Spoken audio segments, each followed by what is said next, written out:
शायर फैज़ अहमद फैज़। नज़्म याद।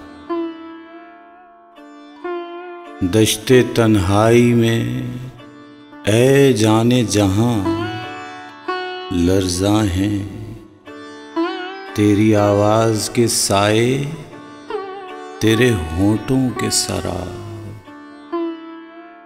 दश्ते तन्हाई में दूरी के खसो खाक तले खिल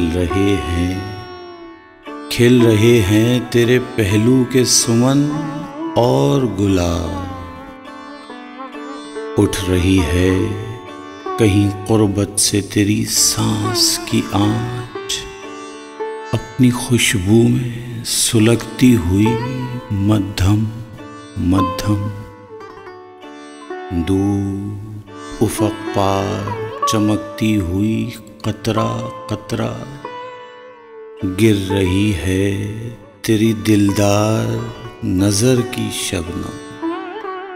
इस कदर प्यार से ऐ जाने जहां रखा है दिल के रुखसार पे, इस वक्त तेरी याद ने हाथ यूं गुमा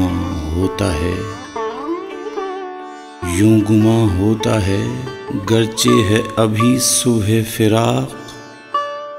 ढल गया हिज्र का दिन, आ भी गई वस्ल की रात।